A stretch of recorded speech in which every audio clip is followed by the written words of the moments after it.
దేవునికి స్తోత్రము. అందరికీ వందనములండి. యెహోవాను కీర్తించుడి పాటల పుస్తకంలో నుండి 16 నంబర్ పాట పాడు. నా ప్రాణమా నా సర్వమా ఆయన చేసిన మేలన్నరు మరువాకుమా మేలన్నరు మరువాకుమా నా ప్రాణమా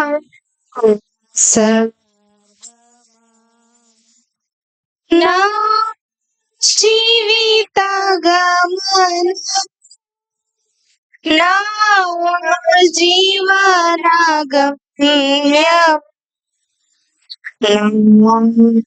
ఎత్తైన శైలము నా శృంగ నా జీవితగమన నా గమ్యము నా ఎత్తైన శైలము నా శృంగము అందులకై యెహోవాకు స్తుతి గానము చేసేదను అందులకై యెహోవాకు స్తుతి గానము చేసేదను నా ప్రాణ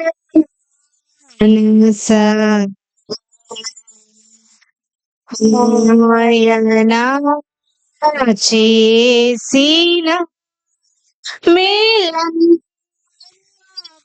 మరువాకుమా మేలకు మరువాకుమా నా ప్రాణ సర్వమ నా రక్షణ కర్త నా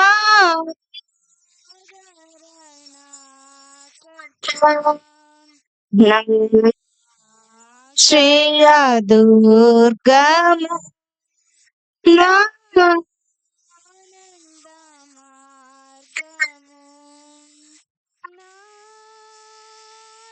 చల నా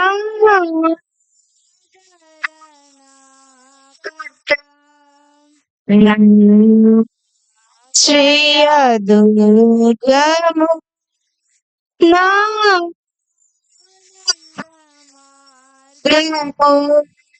అందులకై యెహోవాకు స్తుతి చేసేదను అందులకై యెహోవాకు స్తుతి చేసేదను నా ప్రాణ సర్వమ ఆయన చేసిన మేలకు మరువాకుమా మేలకు మరువాకుమా నా ప్రాణ సర్వమ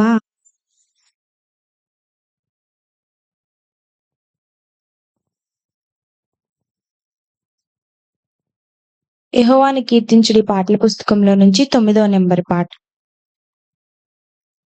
రండి ఉత్సాహించి పాడుదము రక్షణ దుర్గము మన ప్రభువే రండి ఉత్సాహించి పాడుదము రక్షణ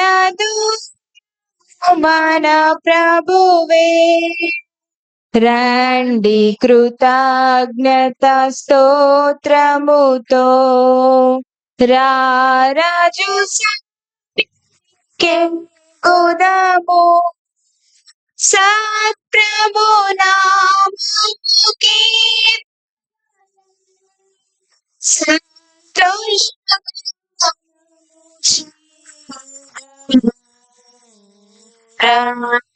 ఉత్సాహించి పాడుదము రక్ష ప్రభువే మన ప్రభువే మహాదేవుడు ఘనమాత్యము గల రాజు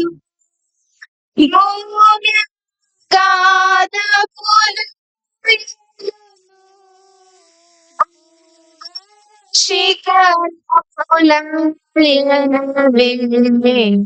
రండి ఉత్సాహించి పాడుదము రక్షణ దూతము ప్రభు సముద్రము దృశించే నాయనది సత్యుని హస్తమేవో విజేసే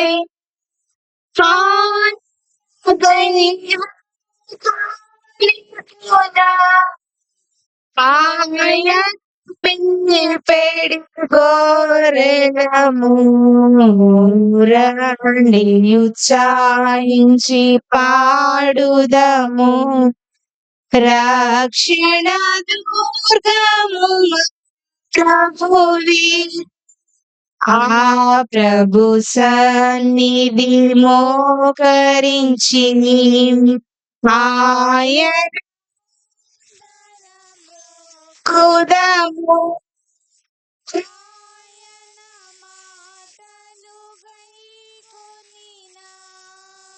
అయ్యా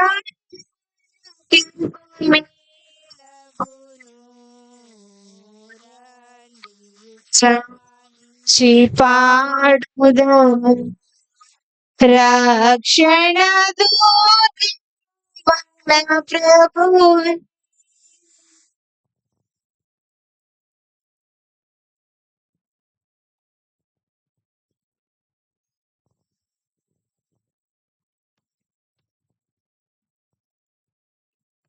యెహోవాను కీర్తించుడి పాటల పుస్తకంలో నుండి 63 నంబర్ పాట పాడుకు.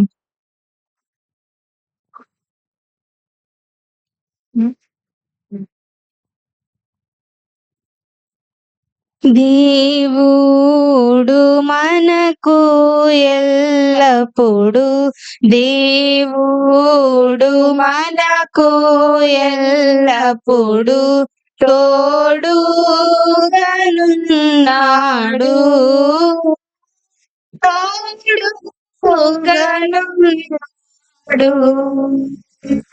దేవుడు మనకు ఎల్లప్పుడు దేవుడు మనకు ఎల్లప్పుడు తోడుగనున్నాడు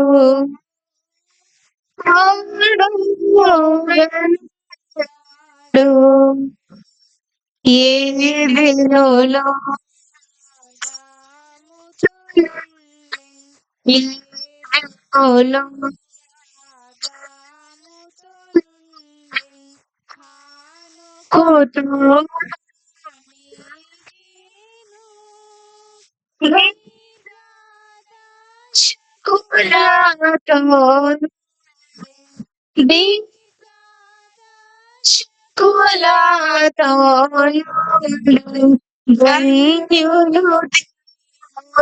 గలవారు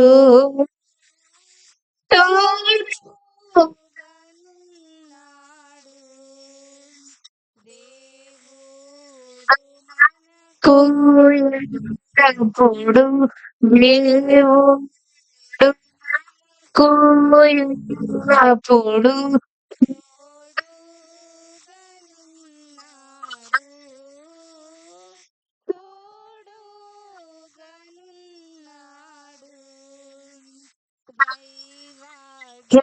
శిరసాచి దైవాజ్ఞను శిరసాచి దివ్యముగా ప్రాహు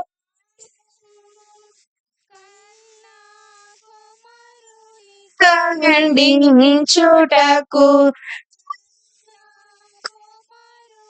ఖండించుటకు ఖడ్గము నెత్తినాయప్పుడు తోడు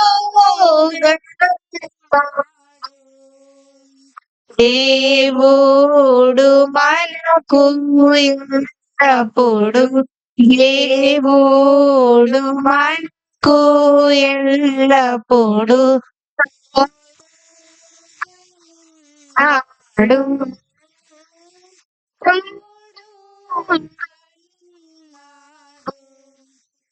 యోసేపు ద్వేషించబడినప్పుడు యోసేపు ద్వేషించబడినప్పుడు గోతిలో త్రోయబడినప్పుడు శోధనలో చెరసాలయందు శోధనలు చెరసాల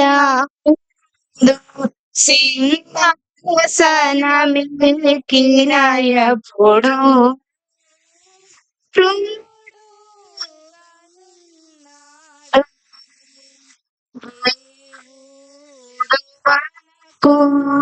ఎల్లప్పుడు దేవుడు మనకు ఎల్లప్పుడు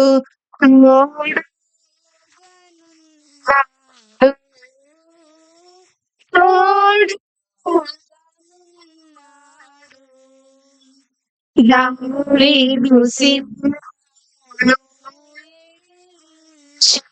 దావీదు సింహమును ధైర్యన చీల్చినాయప్పుడు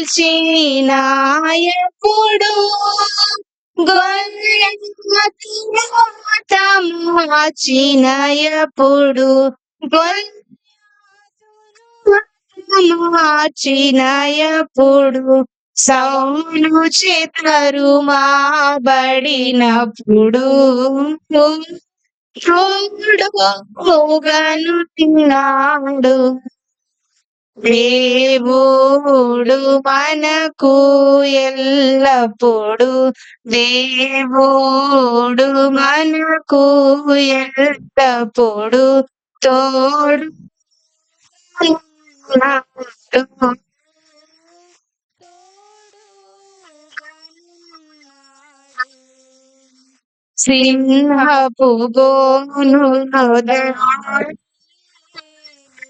సింహపు బోనులో శేద్రకు మేషక బేతేనెగో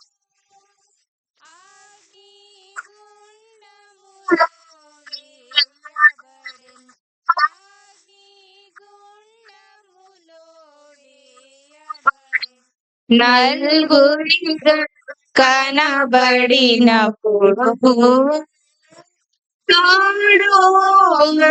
తోడుగనున్నాడు దేవుడు మనకు ఎల్లప్పుడు దేవుడు మనకు ఎల్లప్పుడు తోడుగనున్నాడు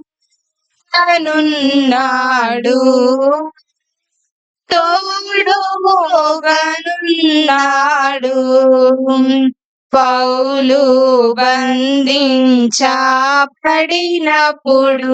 పౌలు బంధించబడినప్పుడు పేతురు చెరలో నున్నప్పుడు అపోస్తలులు విశ్వాసులు అపోస్తలులు విశ్వాసులు హింసించబడినప్పుడు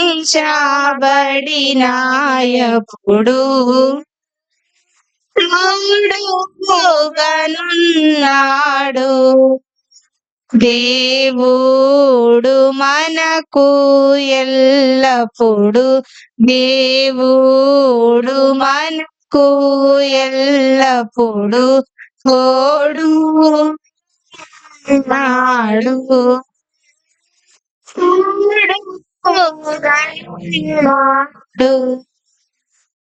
అందరికీ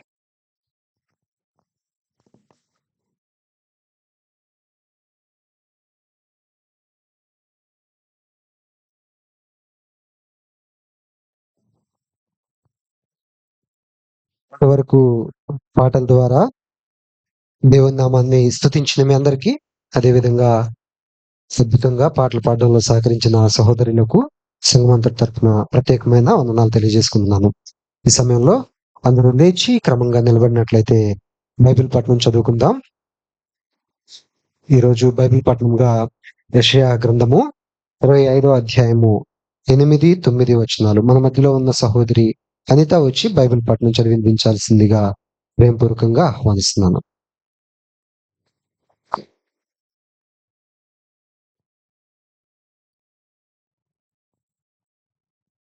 అందరికీ వందనాలండి. బైబిల్ పఠనంగా యెషయా గ్రంథము 25వ అధ్యాయం 8, 9 వచనాలు చదువుకుందాం. మరెన్నడును ఉండకుండా మరణమును ఆయన మృంగివేయును. ప్రభువైన యెహోవా ప్రతివాని ముఖం మీద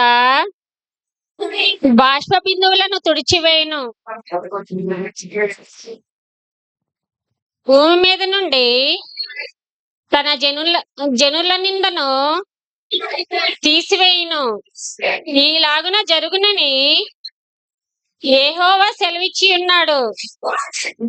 ఆ దినమున జనులు ఇలాగునందరు, ఇదిగో మనలను రక్షించునని మనము కనిపెట్టుకొని ఉన్న మన దేవుడు, మనము కనిపెట్టుకొనిన యెహోవా ఈయనే. ఆయన రక్షణను బట్టి సంతోషించి ఉత్సాహింతుము.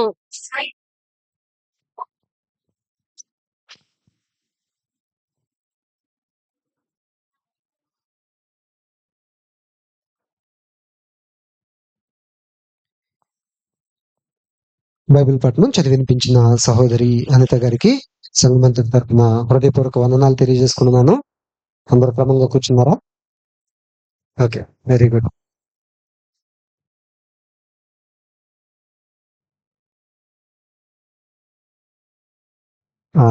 ఆరాధన కార్యక్రమంలో అత్యంత ప్రాముఖ్యమైన, అత్యంత అవసరమైన ఘట్టంలోకి మనం చేరుకుని ఉన్నాం.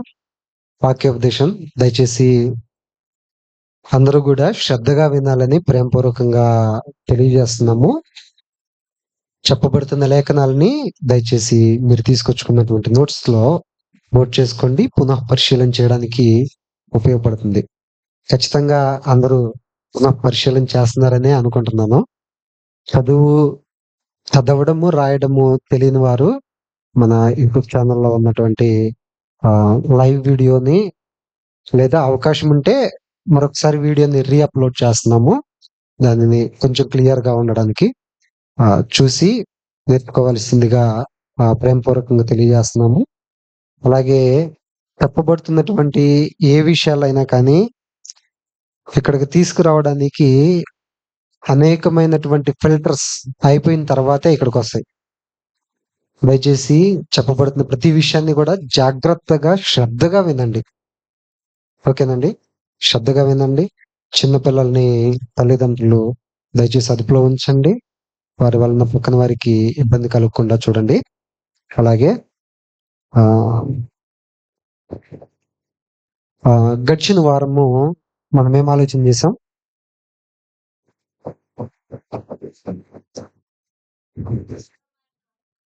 జీవ మరణములు 4 వశం ఉన్నాయి. అంటే మనం మాట్లాడేటువంటి మాటలు అనేవి మన జీవానికి లేదా మరణానికి కారణము లేదా దారి తీస్తున్నాయి అనేటువంటి విషయాన్ని గురించి మనము ఆలోచన చేశాము. మనము ఈ నాలుకను ఉపయోగించి లోపలికి తీసుకునేదైనా, బయటికి వదిలేటువంటి మాట అయినా, లోపలికి తీసుకునే ఆహారమైనా బయటికి వదిలేటువంటి మాట అయినా కానీ శరీరానికి చాలా అవసరము. అంటే మన జీవం పొందుకోవడానికి కానీ, జీవించి ఉన్నాళ్ళు కొంచెం ఆరోగ్యంగా జీవించడానికి కానీ మనం తీసుకునేటువంటి ఆహారము, మనం మాట్లాడేటువంటి మాట చాలా ఉపయోగము. అంతేకాక ఎదుటి వారికి ఏ విధమైనటువంటి మాటలు మాట్లాడాలి, మనం ఎదుటి వారికి మేలు కలిగే విధంగా అలాగే క్షేమాభివృద్ధి కలిగే విధంగా మాట్లాడాలి కానీ దేవుణ్ణి స్తుతిస్తున్నటువంటి ఈ నోటితోనే మనము దేవుని పోలికగా పుట్టిన నరుల్ని మనము శపించకూడదు. రెండు ఒకే నోట్లో నుంచి రాకూడదు. అర్థమవుతుందా? ఈ విషయాలన్నీ గడిచిన వారం మనము ఆలోచన చేశాము. మరికొన్ని విషయాలు మనతో పంచుకోవడానికి సోదరులు రత్నం గారు సిద్ధపడి ఉన్నారు. ఈ సమయాన్ని, శ్రేష్టమైన సమయాన్ని సోదరులకు అప్పగిస్తాను.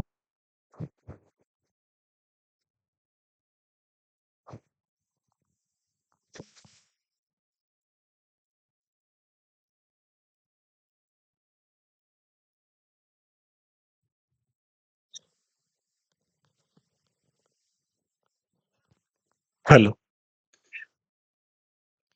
చేరొచ్చిన మీ అందరికీ ప్రభువైన క్రీస్తు నామములో వందనాలు తెలియజేస్తున్నాను. చిన్న మాట ప్రార్థన చేసుకుని మనము వాక్యాన్ని ధ్యానం చేసుకుందాము. అందరూ తలలో ఉంచినట్లయితే ప్రార్థన చేసుకుందాం. పరలోకమందున మా తండ్రి, పరిశుద్ధులైన మా దేవ, ప్రశస్తమైన ఉన్నతమైన మీ నామానికి స్తుతులు స్తోత్రములు చెల్లించుకుంటున్నాము తండ్రి. మమ్మల్ని అందరినీ ఈ సమయం వరకు ఆయుష్తో నిలబెట్టి ఈ దినాన తండ్రి మీరు మాకు అనుగ్రహించిన ఈ స్థలముందు సంఘముగా మేమందరము కూడుకొని మీ నామాన్ని మహింపరచుటకు, మీ సన్నిధిని ఆనందించుటకు మాకు దయచేసిన గొప్ప భాగ్యాన్ని బట్టి స్తోత్రములు తండ్రి. చేరొచ్చిన మేమందరము కలిసి ఇంతవరకు మీ సన్నిధిని కీర్తనలు పాడి మీ నామాన్ని మహింపరిచి ఒకరినొకరు ఆదరించబడ్డాము తండ్రి. ఈ పాటల ద్వారా మీరు ఘనత నొంది ఉన్నారని నమ్ముచున్నాము. ఇంకనూ మమ్మల్ని పాటలు ఎందు బలపరచండి తండ్రి. అమూల్యమైన మీ వాక్కులు మేము చదువుకున్నాం నాయన. చదవబడినటువంటి లేఖనములను ఉద్దేశించి మీ వాక్యాన్ని ధ్యానించుకున్నట్టుకు మేము సిద్ధపడుతుండగా మీ ఆత్మ సహాయాన్ని మాకు అనుగ్రహించండి. మీ వాక్యంలో ఉన్న సత్యమును గ్రహించుకున్నట్లుగా మా హృదయాలు తెరవండి. నా తండ్రి, ఉపదేశించుటకు నన్ను బలపరచండి తండ్రి. సమయోచితమైన జ్ఞానాన్ని దయచేయండి. మీ బిడ్డలందరికీ స్పష్టముగా తేటగా ఉపదేశించినట్లుగా సహాయం చేయండి తండ్రి. నా దేవా, నా తండ్రి, వినుచున్న బిడ్డలకును వినగల చెవిని, గ్రహించగల మనస్సును, స్పష్టముగా మీ వాక్యమును చూడగల నేత్రములను అనుగ్రహించమని, ఈ వాక్యము ద్వారా మా విశ్వాస పరిమాణాన్ని మెరుగుపరుచుకోవడానికి సహాయం చేయమని, దుష్టుని శోధనలో నుంచి తప్పించమని, జరగనైన కార్యక్రమాలన్నింటిలో మీ సహాయాన్ని అర్థిస్తూ మా ప్రభువైన యేసుక్రీస్తు వారి నామములో ఈ ప్రార్థన సమర్పిస్తున్నాను తండ్రి. ఆమేన్. ప్రియులారా, మనము ఒక మంచి విషయాన్ని ఈరోజు ఆలోచించేద్దాము. ఈరోజు కొంచెం రాసే ఉంది అక్కడ, చూస్తున్నారు కదా. ఇదిగో ఈయనే మన దేవుడు. ఎవరు మన దేవుడు? అదే ప్రశ్న అన్నమాట. ఈ ప్రశ్న వేసుకొని ఎందుకు ఆలోచన చేయాల్సి వస్తుందో కొన్ని కారణాలను మీ ముందు పెడతాను ఈరోజు. ఈయనే మన దేవుడు అని ఆయనను గురించి ప్రత్యేకించి చెప్పవలసిన అవసరత ఎందుకు ఏర్పడుతుందో కొన్ని కారణాలను మీ ముందు పెట్టాలని నేను ఇష్టపడుతున్నాను. శ్రద్ధగా వాక్యాన్ని వినాల్సిందిగా కోరుతున్నాను. ఎందుకు అనండి, చాలా మంది విశ్వాసులుగా కొనసాగుతున్నప్పటికీ, అంటే ఆరాధనకు రావడము, భోజనంలో చేయవేయటము, కానుక ఇవ్వటము, వాక్యం విని వెళ్ళిపోవడం, ఇలా జరుగుతుంది, రొటీన్ గా జరుగుతుంది. కానీ స్పష్టత లేదు. విశ్వాస విషయంలో స్పష్టత లేకుండానే సంఘములో కొనసాగుతున్నారు. ఇది ఇక్కడ స్థానిక సంఘంలోనే కాదు, చాలా సంఘాల్లో ఇదే పరిస్థితి నెలకొంది. అందువల్ల చాలా ప్రాముఖ్యమైనటువంటి సంగతి ఇది. కాబట్టి అందరూ మనసు పెట్టి శ్రద్ధగా వినవలసిందిగా కోరుతున్నాను. ముందుగా ఒక లేఖన భాగాన్ని మనం చదువుకుందాము. కీర్తనల గ్రంథము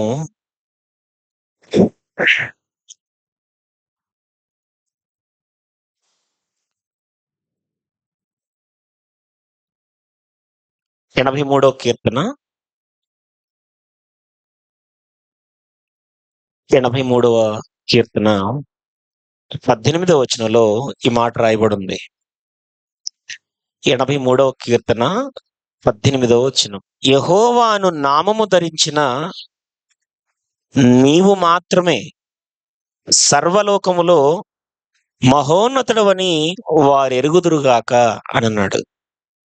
యెహోవాను నామము ధరించిన నీవు మాత్రమే అని అన్నాడు. కానీ బైబిల్ మనం చదువుతున్నప్పుడు యెహోవా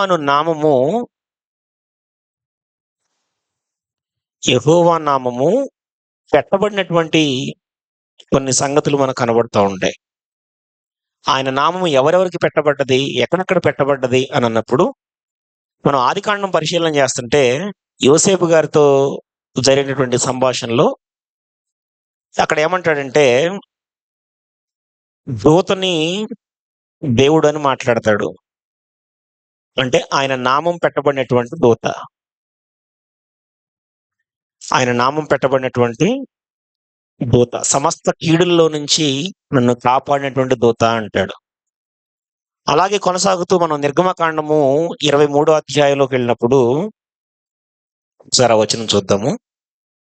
నిర్గమకాండము 23వ అధ్యాయము 21వ వచనంలో ఈ మాట రాయబడి ఉంది. నిర్గమకాండము 23వ అధ్యాయము 21వ వచనం. ఆయన సన్నిధిని జాగ్రత్తగా నుండి ఆయన మాట వినవలెను, ఆయన కోపము రేపవద్దు, మీ అతిక్రమములను ఆయన పరిహరింపడు, నా నామము ఆయనకున్నది. అర్థమవుతుందా మీకు? ఏముందట ఆయనకి? అందుకు ఎవరి గురించి చెప్పాడు అక్కడ? 20వ వచనం చదవండి. ఎవరి గురించి చెప్పాడో అర్థమవుతుంది. ఇదిగో త్రోవలో నిన్ను కాపాడి నేను సిద్ధపరిచిన చోటుకు నిన్ను రప్పించుటకు ఒక దూతను. ఇప్పుడు యెహోవా అనే నామం ఎవరికి ఉంది?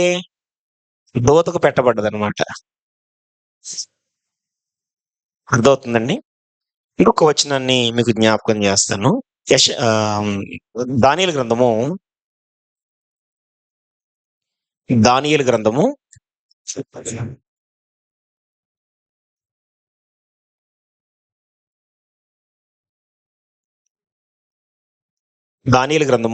9వ అధ్యాయము. దానియేలు గ్రంథము 9వ అధ్యాయము 18వ వచనంలో ఈ మాట రాయబడి ఉంది. 18, 19 రెండు వచనాలు రాసుకోండి. దానియేలు గ్రంథము 9వ అధ్యాయము 18, 19 వచనాలు. నీ గొప్ప కనికరములను బట్టియే మేము నిన్ను ప్రార్థించుచున్నాము గాని మా స్వనీతి కార్యములను బట్టి నీ సన్నిధిని నిలవబడి ప్రార్థించటం లేదు. మా దేవా, చెవియొగ్గి ఆలకింపుము, నీ కన్నులు తెరిచి నీ పేరు పెట్టబడిన ఈ పట్టణం మీదకి వచ్చిన నాశనమును, నీ పేరు పెట్టబడిన ఈ పట్టణమును దృష్టించి చూడుము. 19వ వచనం.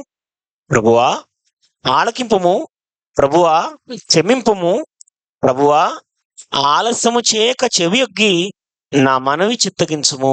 నా దేవా, ఈ పట్టణమును ఈ జనమును నీ పేరు పెట్టబడినవి అంటున్నాడు.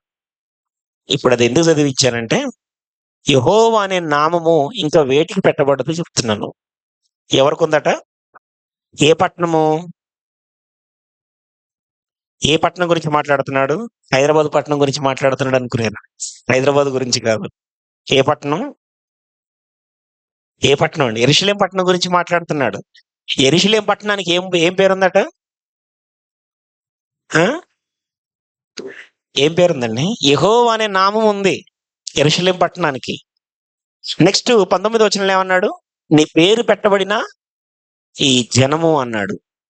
ఆ జనం ఎవరు? ఇశ్రాయేలీయులకు కూడా ఏం పేరుంది? యెహోవా అనే నామం ఉంది. ఆయన నామం పెట్టబడ్డది. అర్థమవుతుందండి? ఈ క్రమంలోనే యోహాను సువార్త మనం చదివేటప్పుడు యేసుప్రభు వారు కూడా అంటారు, నేను నా తండ్రి నామమును వచ్చి ఉన్నాను అంటాడు. ఎవరైనా ఆ వచన భాగాన్ని త్వరగా తీసి చదవండి. యోహాను సువార్తలో నేను నా తండ్రి నామమును వచ్చి ఉన్నాను అంటాడు.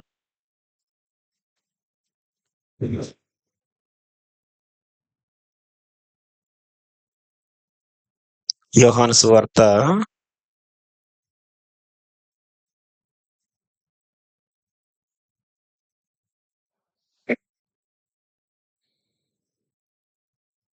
17వ అధ్యాయం.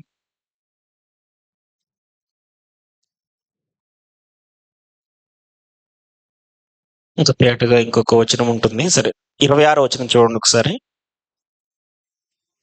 ఉమ్, ఉమ్, ఉమ్.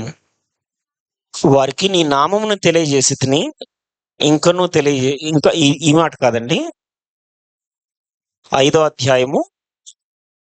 చూడండి ఒకసారి ఆ మాట. 5వ అధ్యాయము యోహాను సువార్త 43వ వచనం. నేను నా తండ్రి నామమును వచ్చి ఉన్నాను అంటున్నాడు.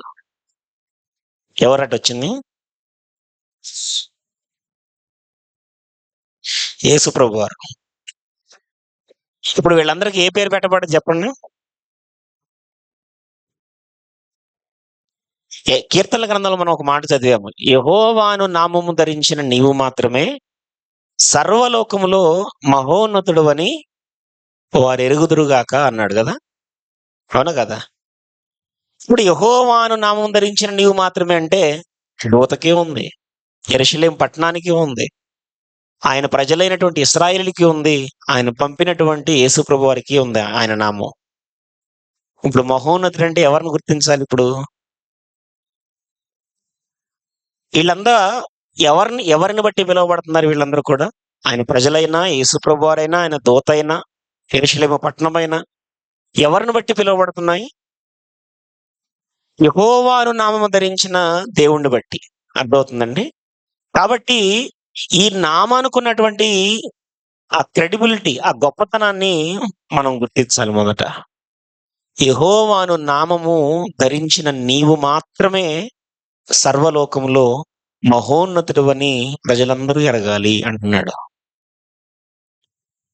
ఒకానొక సందర్భంలో ఇతరులకు దేవుడు తోడేండి నడిపించిన విషయాలన్నీ మీకు అందరికీ జ్ఞాపకమే. అబ్రహాము, ఇస్సాకు, యాకోబులకు దేవుడు తోడుగా ఉండి నడిపించాడు. ఆ తర్వాత ఐగుప్తులో వాళ్ళు బానిస బ్రతుకుతున్నప్పుడు శ్రద్ధగా వినాలమ్మా. ఐగుప్తులో ఇశ్రాయేలీలు బానిసలుగా బ్రతుకుతున్నప్పుడు దేవుడు ఏం చేశాడంటే ఒక నాయకుడిని పుట్టించదలుచుకున్నాడు. దేవుడు పుట్టించదలుచుకున్నటువంటి నాయకుడిని చంపివేయడానికి ఆ రోజు ఆజ్ఞ జారీ చేయబడ్డది. అంటే హెబ్రీల సంతానంలో పుట్టినటువంటి ప్రతి మగవాణ్ణి చంపివేయమని ఆజ్ఞ జారీ చేయబడ్డది. అయినా సరే దేవుడు కాపాడి ఏ ఇంటైతే శాసనం బయలుదేరిందో ఆ ఇంటిలోనే నాయకుడు పెరిగినట్లుగా ఏర్పాట్లు చేసి ఆ తర్వాత 40 సంవత్సరాల పాటు అక్కడనే విద్యలన్నింటినీ నేర్చుకున్నాడు. ఐగుప్తు విద్యలన్నీ నేర్చుకున్నాడు. ఐగుప్తు విద్యలన్నీ నేర్చుకున్న తర్వాత ఒక ఐగుప్తుడిని చంపేశాడు. ఒక సందర్భంలో చంపివేసి ఎక్కడికి పారిపోయాడు? మిద్యాను అరణ్యానికి పారిపోయాడు. ఎవరి గురించి చెప్తున్నాను నేను? మోషే గారి గురించి చెప్తున్నాను. మోషే గారు మిద్యాను అరణ్యానికి పారిపోయినప్పుడు అక్కడ 40 సంవత్సరాలు గడిచిపోయాడు. మళ్ళీ ఇప్పుడు ఎన్ని సంవత్సరాలు వచ్చాయి మోషే గారికి? 80 సంవత్సరాల వయసులో ఉన్నప్పుడు మోషే గారు తన మామ మందును మేపుతున్నాడు. ఆ సమయంలో ఒక పొదలో దేవుని దూత ప్రత్యక్షమై ఆయనకు యెహోవా నామమును గురించినటువంటి ప్రకటన చేయడం జరుగుతుంది. మోషే, నువ్వు ఇశ్రాయేలు ప్రజల మధ్యకి వెళ్ళాలి, వాళ్ళు కష్టంలో ఉన్నారు, నేను వారిని విడిపించడానికి నిర్ణయం తీసుకొని ఉన్నాను, నువ్వు వెళ్ళి వాళ్ళని విడిపించాలని అందులోని సమాచారం అన్నమాట. ఈ సమాచారాన్ని బట్టి మోషే గారు ఏమని జవాబు ఇస్తున్నాడంటే, నువ్వు నన్ను పంపుతున్నావు కరెక్టే, నేను వెళ్తాను కరెక్టే, అక్కడికి వెళ్ళిన తర్వాత అసలు ఎవరు పంపారు నేనని అడుగుతారు వాళ్ళు. నిన్ను పంపింది ఎవరు అని అడుగుతారు. అడిగినప్పుడు నేనేం చెప్పాలి? మీ పితరుల దేవుడు పంపాడని చెప్పమన్నాడు. నువ్వు పితరుల దేవుడు అంటే మళ్ళీ ఎవరని అడుగుతారు. అప్పుడు ఏం చెప్పమన్నాడు? నిర్గమకాండము 3వ అధ్యాయం. నిర్గమకాండము 3వ అధ్యాయము 14వ వచనం 13 నుంచి చదువుదాం, మీకు తేటగా అర్థమవుద్ది. నిర్గమకాండము 3వ అధ్యాయము 13వ వచనం నుంచి. మోషే, చిత్తగించుము, నేను ఇశ్రాయేలు యొద్దకు వెళ్ళి వారిని చూచి మీ పితరుల దేవుడు మీ యొద్దకు నన్ను పంపెనని వారితో చెప్పగా వారు ఆయన పేరేమి అని అడిగినలా వారితో నేనేం చెప్పాలి ఇప్పుడు? వారు నన్ను అడుగుతారు ఖచ్చితంగా. నేను వాళ్ళ మధ్యకెళ్ళి ఎవరు పంపారు నిన్నంటే ఏం చెప్పాలి నేను? నీ పేరేమని అడగగా ఆయన ఏమంటున్నాడు? అందుకు దేవుడు 14వ వచనం. అందుకు దేవుడు నేను ఉన్నవాడను అనువాడనంటే అనువాడను సపరేట్, ఉన్నవాడను సపరేట్ కాదు. చాలా మంది అలాగ తప్పు అర్థం చేసుకుంటూ ఉంటారు. ఉన్నవాడను అనే దేవుడును అని చెప్తున్నాడు అనమాట. నేను ఉన్నవాడను అనువాడనై ఉన్నానని మోషేతో చెప్పాను. మరియు ఆయన ఉండుననువాడు మీ యొద్దకు నన్ను పంపెనని నువ్వు ఇశ్రాయేలుతో చెప్పాలి. ఏమని చెప్పాలి? ఇశ్రాయేలు దగ్గరికి వెళ్ళి నీ పేరేమని అడిగితే ఏం చెప్పమంటున్నాడు? ఉండే దేవుడు అంటే ఉన్నను వాడు మీ యొద్దకు నన్ను పంపాడని చెప్పమంటున్నాడు. అప్పుడు మరియు దేవుడు మోషేతో ఇట్లా నేను మీ పితరుల దేవుడైన యెహోవా అనగా అబ్రహాము దేవుడు, ఇస్సాకు దేవుడు, యాకోబు దేవుడు నేను యెహోవా మీ యొద్దకు నన్ను పంపినని ఇశ్రాయేలీయులతో చెప్పవలెను. నిరంతరము నా నామము ఇదే అని అంటున్నాడు. ఆయన నామం ఏంటి? యెహోవాను నామము అని మాట్లాడుతున్నాడు. ఇప్పుడు ప్రజలు ఎరగవలసిన సంగతి ఏంటంటే, అక్కడ ఇశ్రాయేలు ప్రజలైనా ఈరోజు భూమి మీద ఉన్నటువంటి ప్రతి జనాంగము ఎరగవలసిన సంగతి ఏంటంటే, యెహోవా అను నామము ధరించిన ఆయన మాత్రమే సర్వలోకములో మహోన్నతుడని ఎరగాలి. ఈ సంగతి ఎరగటము చాలా ప్రాముఖ్యం. అయితే కాలక్రమంలో యెహోవాను నామం ధరించిన ఆయన మాత్రమే అన్నప్పుడు ఇశ్రాయేలు కొన్ని సందర్భాల్లో పొరపడ్డారు. ఆ సంగతులు మీకు గుర్తు చేస్తాను. ఇప్పుడు ఇశ్రాయేల్ని విడిపించేటప్పుడు వారి మధ్యకి వెళ్ళి మోషే గారు చెప్పింది ఏంటి? మీ పితరుల దేవుడు అబ్రహాము, ఇస్సాకు, యాకోబుల యొక్క దేవుడు అయినటువంటి యెహోవాను నామం ధరించిన ఆయన ఉండునని వాడు నన్ను మీ యొద్దకు పంపాడు అని చెప్పేసి వాళ్ళ మధ్య కొన్ని అద్భుతాలు, సూచక్రియలు, మహత్కార్యాలు జరిగించాడు. వాటన్నిటిని బట్టి మోషే గారిని నమ్మారు వాళ్ళు. తర్వాత ఐగుప్తు నుంచి బయటకు వచ్చేసారు. వచ్చిన తర్వాత వాళ్ళ యొక్క పరిస్థితి ఎలాగుందో ఒకసారి మనము నిర్గమకాండము 32వ అధ్యాయం. నిర్గమకాండము 32వ అధ్యాయము మీరు మొదటి వచనం నుంచి రాసుకోండి. మొదటి వచనం నుంచి 6వ వచనం వరకు రాసుకోండి. ఓకే, ముందుగా మొదటి వచనం చదువుదాం.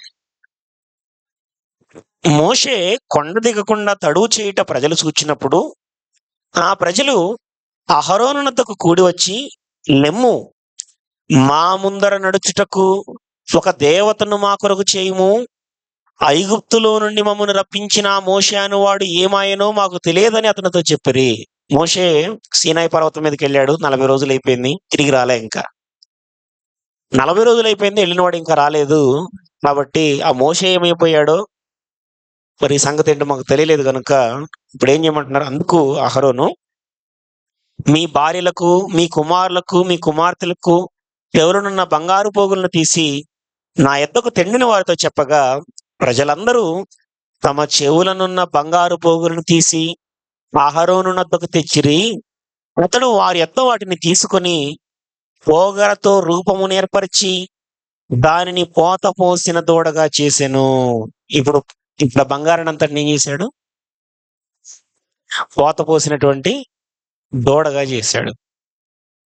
అర్థమవుతుందండి? పోత పోసినటువంటి దూడగా చేశాడు. ఇక్కడ ఒక సంగతి చెప్పాలి నేను. అంటే ఎందుకు దూడగానే చేశారన్నది ఫ్యూచర్లో ఎప్పుడైనా డౌట్ రావచ్చు మీకు. ఎందుకు దూడగానే చేశారు అని అంటే, ఇశ్రాయేలీయులు ప్రయాణమే వస్తున్నప్పుడు మందసాన్ని నిర్మాణం చేస్తారు. తెలుసు కదా మీకు మందసం. ఆ మందసానికి కెరూబులు ఉంటాయి. కెరూబు యొక్క ముఖము ఎలాగుంటుందో తెలుసా? ఎద్దు ముఖం అండి. అర్థమవుతుంది మీకు? కెరూబు యొక్క ముఖము ఎద్దు ముఖం. అందుచేత కెరూబుల మధ్య నివసించుచున్న దేవుడు అంటే ఎవరు? యెహోవా దేవుడు కదా. ఇప్పుడు కెరూబుల మధ్య వాళ్ళు దేవుణ్ణి గమనిస్తున్నప్పుడు, లేదా దేవుని యొక్క ప్రసన్నతను తెలుసుకుంటున్నప్పుడు వాళ్ళకు అవగాహన ఉన్న ముఖం ఏంటి? దూడ లేదా ఎద్దు. పశువుకు సంబంధించింది. అందుకే వాళ్ళు ఇప్పుడు ఏం చేస్తున్నారంటే బంగారంతో పోత పోసి ఏం చేశారు వాళ్ళు, ఒక దూడను తయారు చేశారు. దూడను తయారు చేసి దానికి ఇప్పుడు వాళ్ళు ఒక పేరు పెడుతున్నారు చూడండి 4వ వచనంలో. అప్పుడు వారు, ఓ ఇశ్రాయేలు, ఐగుప్తు దేశములో నుండి నిన్ను రప్పించిన నీ దేవుడు ఇదే. అంటే ఇదే అంటే ఎవరు? ఐగుప్తు దేశం నుంచి వెళ్ళిన రప్పించిన దేవుడు ఎవరు? యెహోవా దేవుడు కదా. ఇప్పుడు యెహోవా అనే నామాన్ని దేనికి పెడుతున్నారు వాళ్ళు? అర్థమవుతుందా మీకు? ఆ నామమును వాళ్ళు ఎక్కడ చూస్తున్నారు? పోత పోసినటువంటి విగ్రహంలో వాళ్ళు దాన్ని చూసుకుంటున్నారు. ఇశ్రాయేలీయులు బయటకు వచ్చేటప్పుడే చాలా సీరియస్ గా చెప్పాడు ఈ సంగతిని దేవుడు. నిర్గమకాండం 20వ అధ్యాయంలో ఒకసారి ఆ వచనం కూడా చదువుదాం మనము. నిర్గమకాండము 20వ అధ్యాయము, నిర్గమకాండము 20వ అధ్యాయము 4వ వచనం. నిర్గమకాండము 20వ అధ్యాయము 4వ వచనం. పైన ఆకాశమందే గాని, క్రింది భూమి ఎందే గాని, భూమి క్రింద నేల ఎందే గాని ఉండు దేని రూపమునైనను విగ్రహమునైనను నువ్వు చేసుకొనకూడదు, వాటికి సాగిలపడకూడదు, వాటిని పూజింపకూడదు అని చెప్పేసి మాట్లాడాడు. ఇది దేవుడు వీళ్ళు ఇలా చేయక మునిపే చెప్పాడండి. దేని రూపాన్ని మీరు చేసుకోవద్దు, దేని రూపాన్ని మీరు చేసుకునవద్దు. కానీ రాను రాను రోజులు గడుస్తున్న కొద్దీ వీళ్ళు ఈ ఆజ్ఞను వ్యర్థపరిచి ఏం చేస్తున్నారు? ఒక దూడను చేసుకుని దానికి వాళ్ళు పెట్టినటువంటి పేరేంటి? వాళ్ళు ఆలోచన చేస్తున్నటువంటి పేరేంటి? ఇది యెహోవా దేవుడే. ఏదైతే అండి యెహోవా దేవుడే కదా ఆరాధించాల్సింది. ఇప్పుడు దూడ రూపంలో చేసుకుంటున్నాము. యెహోవా దేవుడే కదా చేసుకునేది. ఇదవుతుంది మీకు సమస్య. దేవుడు చెప్పిన మాట ఏంటంటే మీరు దేనిని కూడా ఏ రూపాన్ని కూడా మీరు చేసుకోవద్దు. అర్థమవుతుందా? పైన ఆకాశమందు గాని, క్రింద భూమి యందు గాని, భూమి కింద నీళ్ల యందు గాని ఏ రూపాన్ని కూడా మీరు చేసుకోవద్దు. కానీ వీళ్ళు ఒక రూపాన్ని చేసుకొని దానికి వాళ్ళు పెడుతున్న పేరేంటి? యెహోవా. ఇప్పుడు వాళ్ళు ఒకవేళ మీరు ఎవరికి ఆరాధన చేస్తున్నారంటే ఏం చెప్తారు వాళ్ళు? యెహోవాకేనండి, మమ్మల్ని రప్పించిన దేవుడు యెహోవాయే కదా, కాబట్టి ఈ రూపంలో చేసుకుంటున్నాం అంతే. సంజాయిషి చెప్పుకోవడం అంటారు దీన్ని. అంతేనే కదా? సంజాయిషి చెప్పుకోవడం అంటే ఇదే. మరొక ఇటువంటి సంఘటనే మీకు జ్ఞాపకం చేయాలని ఇష్టపడుతున్నాను. రాజుల మొదటి గ్రంథము, రాజుల మొదటి గ్రంథము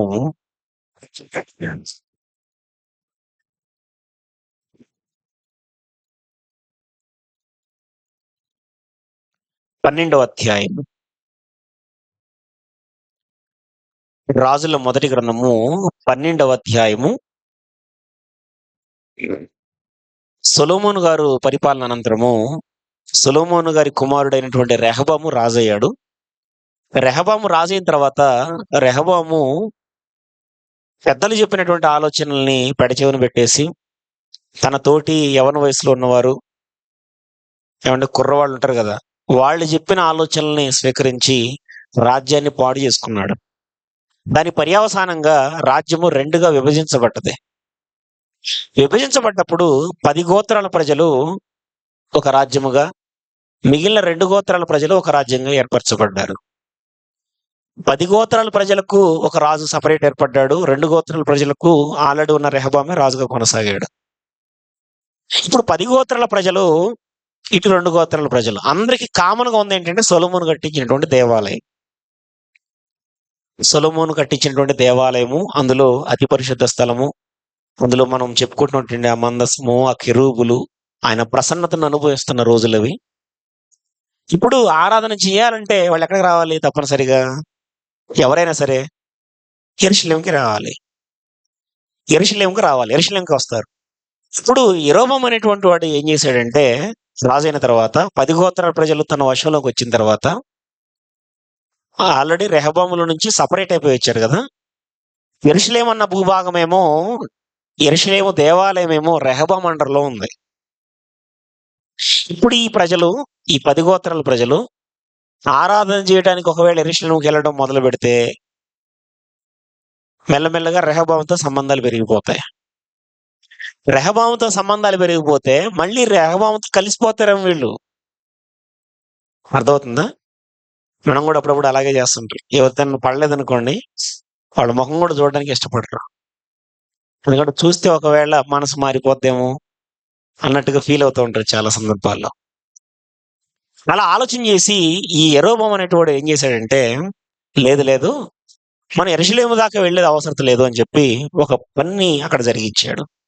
రాజుల మొదటి గ్రంథము 12వ అధ్యాయము 26వ వచనంలో ఈ మాట రాయబడి ఉంది.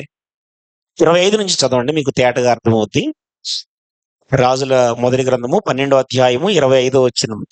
తర్వాత యెరోబాము ఎఫ్రాయిము మన్యమందు షెకెమను పట్టణము కట్టించి అచ్చట కాపురముండి అచ్చట నుండి బయలుదేరి పెనూయేలును కట్టించెను. ఈ జనులు, పెనూయేలు అంటే అర్థం ఏంటి చెప్పండి? పెనూయేలు అంటే అర్థం ఏంటండి? ఆ? ఆదికాండం ఆదికాండము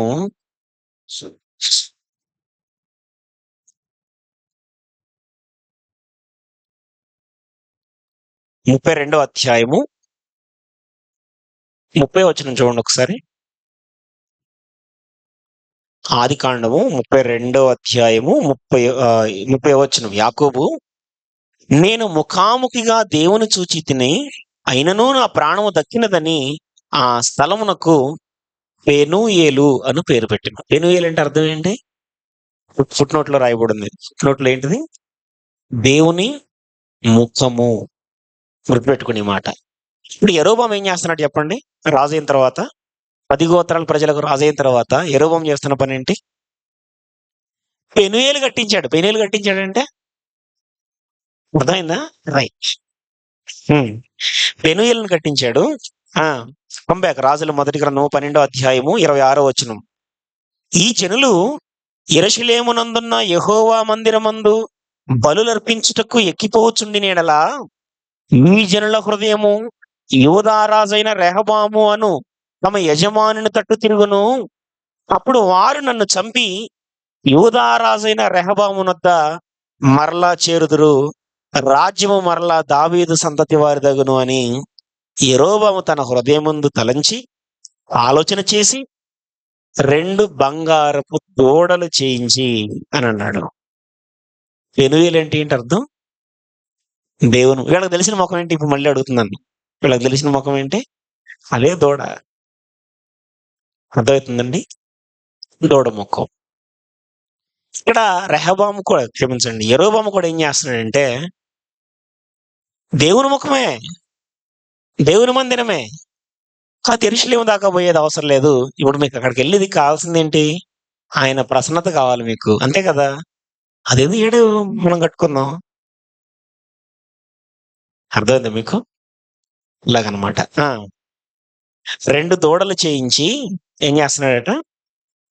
జనులను పిలిచి, యెరూషలేమునకు పోవుట మీకు బహు కష్టము.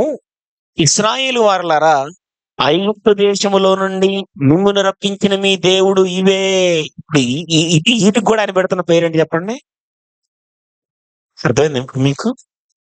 దూడముఖం చేయటం, వాటికి ఆయన నామం పెట్టడం, ఇవే అని చెప్పేసి ప్రజల్ని ఆలోచింపజేసే విధంగా చెప్పాడు అనమాట. చెప్పగానే వాళ్ళు కూడా ఓకే చెప్పేశారు దానికి. నెక్స్ట్ ఏమంటున్నారు చూడండి. పైగా ఆయన చెప్పినటువంటి సంజాయిషి ఏంటంటే దానికి, నువ్వు ఎందుకు ఇలా చేసావని వాళ్ళు అడుగుతారేమో అని ముందుగా నేను ఒక ఆలోచన చెప్తున్నాడు వాళ్ళకి. ఏమని? మీరు యెరూషలేము దాకా వెళ్ళడం అంటే కొద్దిగా కష్టం ఎంతైనా. మనం కూడా అప్పుడప్పుడు కాంప్రమైజ్ అవుతూ ఉంటాం చూడండి. హబీస్పేట సంఘం అంటే అక్కడ అది చాలా దూరం ఉంది. అంత దూరం ఎందుకంటే దగ్గరలో ఏది లేదా? ఏదైతే ఏంది? ప్రార్థనేగా. నిజం చెప్తున్నానండి. ఏదైతే ప్రార్థనే కదా. అలాగనమాట. తలంచి 2 బంగారపు దూడలు చేయించి జనులను పిలిచి, యెరూషలేమునకు పోవుట మీకు బహు కష్టము. ఇశ్రాయేలు వారలారా, ఐగుప్తు దేశంలో నుండి మిమ్మల్ని రప్పించిన మీ దేవుడు ఇవే అని చెప్పి ఒకటి బేతేలునందును ఒకటి దానునందును ఉంచెను. అర్థమవుతుందా? అదనమాట సంగతి. ఇప్పుడు ఎందుకు ఇవన్నీ చెప్తున్నాను నేను అని అంటే, యెహోవాను నామాన్ని వాళ్ళు ఎక్కడ మిస్యూజ్ చేస్తున్నారో మీకు చెప్తున్నాను. ఆయన నామము సర్వలోకములో మహోన్నతమైనదైతే, సర్వలోకములో మహోన్నతమైన ఆయన నామాన్ని వాళ్ళు ఎక్కడ అప్లై చేస్తున్నారు అని అంటే, బంగారు దూడల్లో దాన్ని చూసుకుంటున్నారు వాళ్ళు. పోత పోసినటువంటి విగ్రహాల్లో దాన్ని వాళ్ళు చూడగలుగుతున్నారు. దీన్ని దేవుడు స్వీకరిస్తున్నాడా? లేకపోతే దాని విషయమే వద్దని మాట్లాడుతున్నాడా? ఏమండి? ఏం చేస్తున్నాడు దేవుడు? కీర్తనల గ్రంథంలో ఒక మంచి మాట ఉంటది, చదివేద్దాం. కీర్తనల గ్రంథము 115వ కీర్తన. 115వ కీర్తన 4వ వచనంలో ఈ మాట రాయబడి ఉంది. 4 నుంచి 115వ కీర్తన 4వ వచనం. వారి విగ్రహములు వెండి బంగారువి, అవి మనుషుల చేతి పనులు. వాటికి నోరుండి పలకవు, కన్నులుండి చూడవు, చెవులుండి వినవు, ముక్కులుండి వాసన చూడవు, చేతులుండి ముట్టుకొనవు, పాదములుండి నడువవు, గొంతుకతో మాట్లాడవు. వాటిని చేయువారును వాటి యందు నమ్మకించు వారందరును వాటి వంటి వారై ఉన్నారు. మీరు అలా ఉండకూడదు. అంటే వాటి యందు నమ్మకించే వాళ్ళు కూడా ఎలా ఉంటారట? వాటి వంటి వారై ఉంటారు. అవి ఎలాగున్నాయి? కళ్ళుండి చూడలేవు, చెవులుండి వినలేవు, ముక్కులుండి వాసన చూడలేవు. అర్థమవుతుందండి? ఏమీ చేయలేవు. ఏమీ చేయలేనటువంటి విధానంలో కనిపిస్తున్నాయి. వాటిని చేయువారు వాటి యందు నమ్మకించేవారు కూడా ఎలాగుంటారంటే వాటి వంటి వారై ఉంటారు అని మాట్లాడుతున్నాడు. నెక్స్ట్ మాట, అందుకే ఇశ్రాయేలీయులకు చెప్తున్నాడు, ఇశ్రాయేలీయులారా యెహోవాను నమ్ముకొనుడి. అర్థమవుతుందండి? ఏమీ సహాయం చేయలేని, కదలలేని, మెదలలేని విగ్రహాలు నమ్ముకునే కంటే ఎవరు నమ్ముకోవాలి? యెహోవాను నమ్ముకొనటం మంచిది అంటున్నాడు అనమాట. అర్థమవుతుందండి?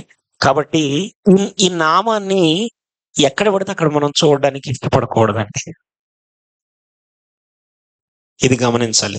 ఇది చాలా ఇంపార్టెంట్. ఇది కొన్ని సందర్భాల్లో మనం తెలియకనే ఈ సిలువ గుర్తు కనపడింది అనుకోండి, కొంతమంది ఏం చేస్తారు చెప్పండి? జనరల్గా అడుగుతున్నాను, సిలువ గుర్తు కనపడితే ఏం చేస్తారు? వెంటనే కళ్ళకద్దుకోరు. కొంతమంది తాళ్ళుబొట్ల మీద, చేతి ఉంగరాల మీద, అంటే అదొక దాని అర్థం, దాని భావన ఏంటంటే ఈ రూపంలో దేవుడు మనం తోడుగా ఉన్నాడు అన్నట్టు అనమాట. ఈ మైండ్ సెట్ ఎక్కడి నుంచి వచ్చింది? ఈ మైండ్ సెట్ అంతా ఎక్కడి నుంచి వచ్చింది చెప్పండి? ఇందులో నుంచి వచ్చింది అనమాట. అర్థమవుతుందండి? కాబట్టి యెహోవాను ఒకవేళ మీరు ఆ విధంగా ఎరిగి ఉంటే, మీరు ఎరిగినటువంటి దేవుడు యెహోవా దేవుడు కాదు. యెహోవా దేవుణ్ణి మీరొకవేళ ఆ రూపంలో ఎరిగి ఉంటే, మీరు నమ్ముకున్నటువంటి దేవుడు సర్వలోకములో మహోన్నతుడైనటువంటి యెహోవా దేవుడు కాదు. మీ దేవుడు వేరే. రెండో పాయింట్ నేను ఇక్కడ చెప్పదలుచుకున్నాను. రోమిలికి రాసిన పత్రిక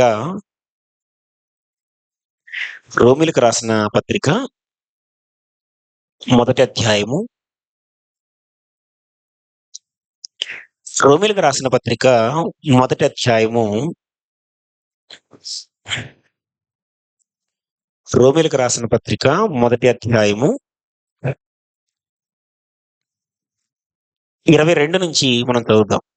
21 నుంచి చదువుకున్నాము, ఇంకా తేటగా ఉంటుంది. మరియు వారు దేవునిని ఎరిగియు ఆయనను దేవునిగా మహిమపరచలేదు, కృతజ్ఞతాస్తులు చెల్లింపను లేదు గాని తమ వాదముల యందు వ్యర్థులైరి. వారి అవివేక హృదయము అంధకారమయమాయను, తాము జ్ఞానులమని చెప్పుకొనుచు బుద్ధిహీనులైరి. వారు అక్షయుడగు దేవుని అని చదువుతున్నాం. మనము నమ్ముకున్నటువంటి దేవుడు యెహోవాను నామం ధరించిన దేవుడు సర్వలోకంలో కూడా ఎటువంటి వాడటైనా మహోన్నతుడు అని చదువుతున్నాం. ఉన్నతమైనటువంటి స్థానం అయింది. ఇక్కడ అక్షయుడు అని మాట్లాడుతున్నాడు ఆయన. ఎవరు? అక్షయుడగు దేవుని మహిమను క్షయమగు మనుషుల యొక్కయు, క్షయమగు పక్షుల యొక్కయు, క్షయమగు చతుష్పాద జంతువుల యొక్కయు, క్షయమగు పురుగుల యొక్కయు ప్రతిమా స్వరూపములుగా మార్చిరి. ఇప్పుడు మనం అదే కదా చూసింది. అర్థమవుతుందండి. క్షయమైపోయే వాటి యొక్క రూపంలో పీడకు దేవుణ్ణి చూస్తున్నారు. ఇది ఎంతవరకు సమంజసము? ఇప్పుడు దేవుని యొక్క స్థాయిని హెచ్చిస్తున్నట్ట తగ్గిస్తున్నట్ట?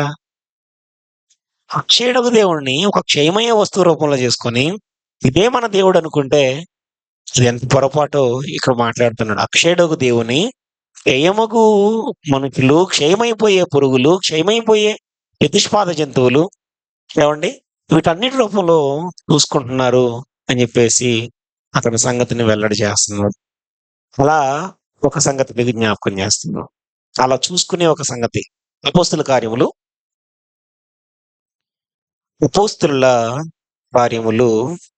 14వ అధ్యాయం.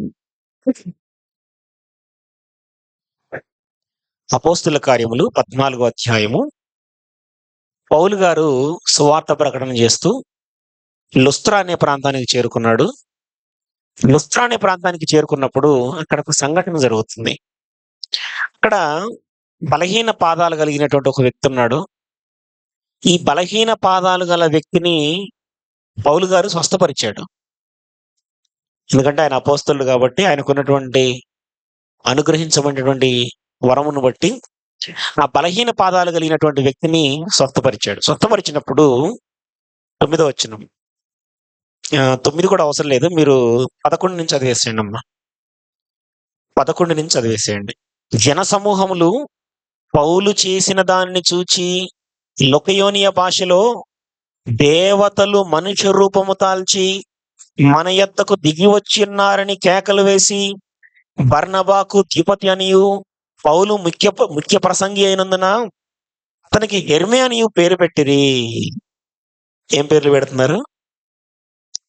ద్యుపతి అని, హెర్మే అనే పేర్లు పెట్టారు. అసలు ఎవరట వీళ్ళు? వాళ్ళ భావం ఎందుకు ఇలా ఈ విధంగా చేస్తారు? ఎందుకు ఈ విధంగా పేర్లు పెట్టారు అంటే దేవతలు మనుషు రూపంలో వచ్చారు. దేవతలు మనుషు రూపంలో వచ్చారు. వీళ్ళు సామాన్యులు కాదు, వీళ్ళు దేవతలు అంటే దేవుళ్ళు. వాళ్ళ ఉద్దేశం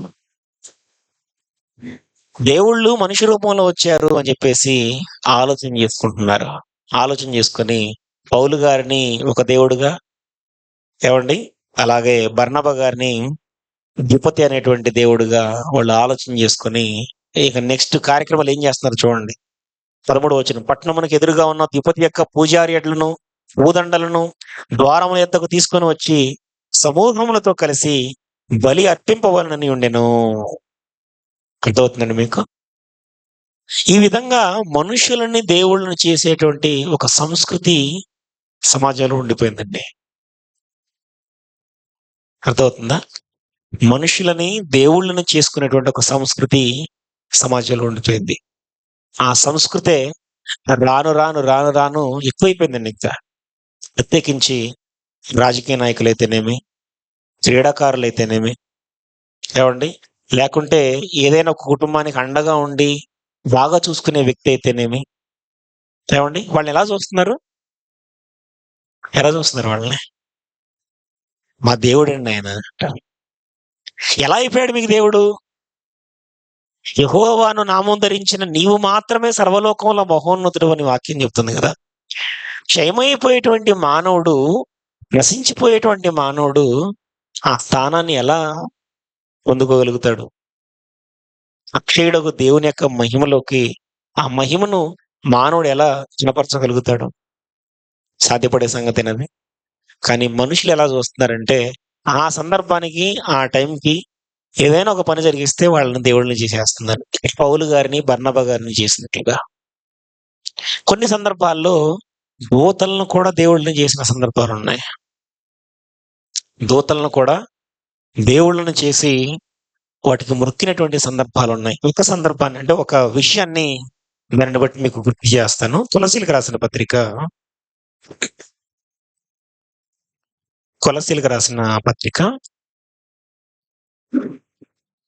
2వ అధ్యాయము, కొలసీలకు రాసిన పత్రిక 2వ అధ్యాయము 17వ వచనంలో ఈ మాట రాయబడింది. 17, 18 కలిసి ఉన్నాయి.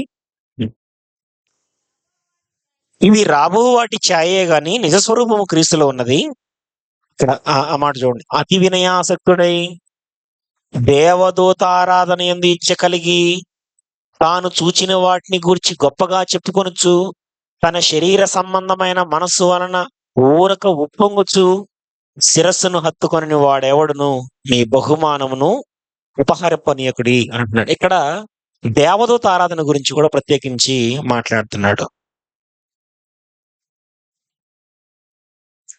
దేవదూత ఆరాధన అన్నప్పుడు ఒకవేళ యెహోవా నామం పెట్టబడిన దూత వచ్చింది అనుకోండి, యెహోవా నామం దూత కదా, యెహోవా నామం ఉందా లేదా? ఇశ్రాయేలు ప్రజల్ని మార్గంలో నడిపించేటప్పుడు వారికి ముందు వెనక ఉండి వారు నడిపించిన దూతకి ఏం పేరు పెట్టబడ్డది? నా నామం ఆయనకుంది అన్నాడు. ఇప్పుడు ఆయన నామం పెట్టబడిన దూతని దేవుడుగా కొలవచ్చా? పోనీ చెప్పండి, ఆరాధన చేయొచ్చా? మిమ్మల్ని నడిపించిన దేవుడు ఈయనే అని చెప్పేసి ఆరాధన చేయొచ్చా? చెప్పండి. ఆయన నామం ఉన్నంత మాత్రాన ఆ దూతను ఆరాధన చేయడానికి వీలు లేదు. ప్రకటన గ్రంథంలో కూడా అటువంటి సందర్భం ఒకటి కనపడుతుంది మనకు. ప్రకటన గ్రంథంలో యోహాను గారు దర్శనాలు చూస్తూ ఉంటాడు కదా. ఆ దర్శనాలు చూస్తున్నప్పుడు ఆయన ఏం చేస్తాడంటే ఆ సంగతులన్నింటినీ తనకు చూపిస్తున్న దూతకి నమస్కారం చేస్తాడు. ప్రకటన గ్రంథము 22వ అధ్యాయము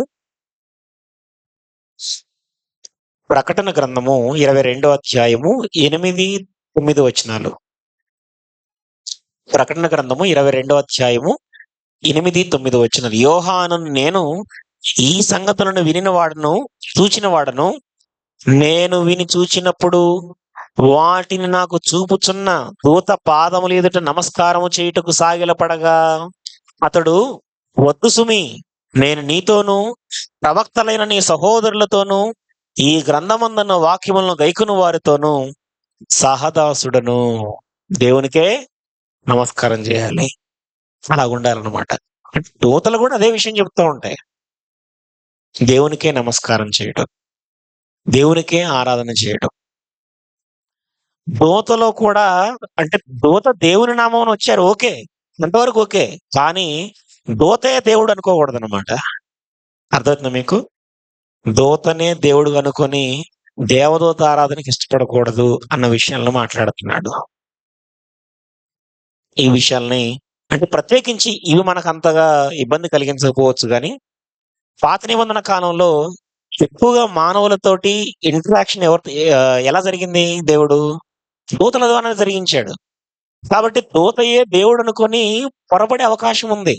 ఎందుకంటే ఆయన నామం దూతకు పెట్టబడింది కాబట్టి దూతయే దేవుడు అనుకొని భ్రమపడిపోయేటువంటి అవకాశం ఉంది. కాబట్టి ఆ విధానాన్ని కూడా దేవుడు వద్దు అని మాట్లాడుతున్నాడు. దేవదూత ఆరాధన ఎందు ఇచ్చా వద్దు. నెక్స్ట్ నేను ఇక్కడ ప్రత్యేకించి ఇశ్రాయేలు ప్రజల గురించి కూడా మాట్లాడాలి. నేను ఇశ్రాయేలు ప్రజలకు కూడా ఏం పేరు పెట్టబడ్డది? ఏం పేరు పెట్టబడ్డదండి? యెహోవా నామం పెట్టబడ్డదండి ఇశ్రాయేలు ప్రజలకి. కొంతమంది ఏం చేస్తున్నారంటే ఇశ్రాయేలు ప్రజలకు యెహోవా నామం పెట్టబడ్డది కాబట్టి ఇప్పుడు కొత్తగా ఈ మధ్య గుంటూరులో కూడా ఒక బ్యాచ్ తయారయ్యారు. ఎవరు వాళ్ళు? మేము యూదులు అని చెప్పుకునేటువంటి వాళ్ళు అనమాట. చేబ్రోలు ప్రాంతంలో, వాళ్ళ ఏరియానే, కాలేబు గారు ఉండే ప్రాంతంలో. ఎవరైనా సరే మేము దేవుని నామం పెట్టబడిన వాళ్ళము, మమ్మల్ని వెంబడిస్తేనే మీకు రక్షణ అంటే లేఖనం ఉందిలేండి. నిజానికి ఎవరికైనా రక్షణ కావాలి అని అంటే ప్రతివాడు ఒక యూదుని చెంగుబట్టుకుని నడవాలి అంటాడు జకర్యా గ్రంథంలో. యూదుని చెంగుబట్టుకుని నడవాలి.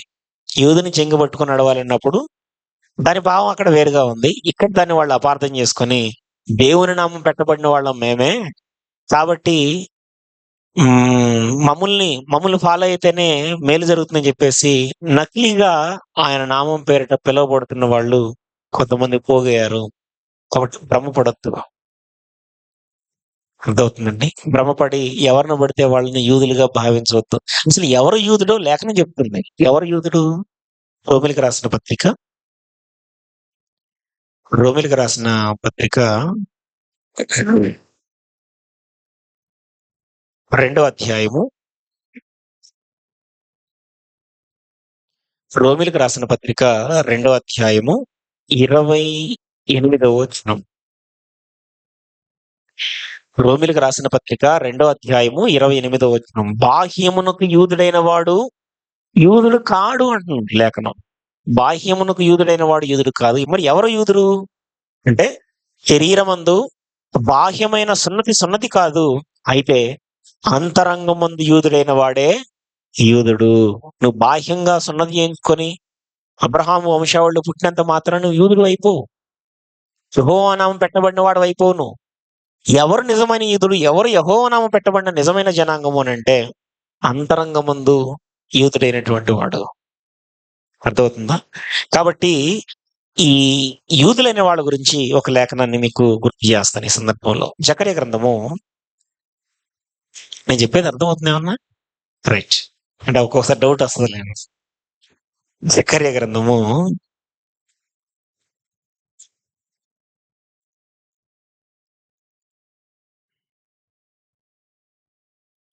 జకర్యా గ్రంథము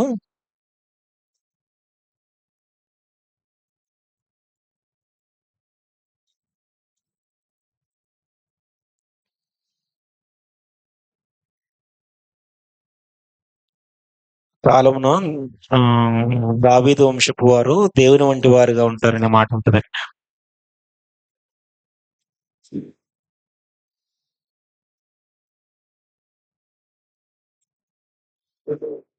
ఉమ్, 12వ అధ్యాయం 8వ వచనం. చదివేసేయండి. 7వ వచనం అండి, 8 కాదు 7వ వచనం. జకర్యా గ్రంథము 12వ అధ్యాయము 7వ వచనం. మరియు దావీదు ఇంటి వారును యెరూషలేము నివాసులను తమకు కలిగిన ఘనతను బట్టి యూదా వారి మీద అతిశయపడకుండానట్లు యెహోవా యూదా వారిని మొదట రక్షించును. ఆ కాలమున యెహోవా యెరూషలేము నివాసులకు సంరక్షకుడుగా ఉండును.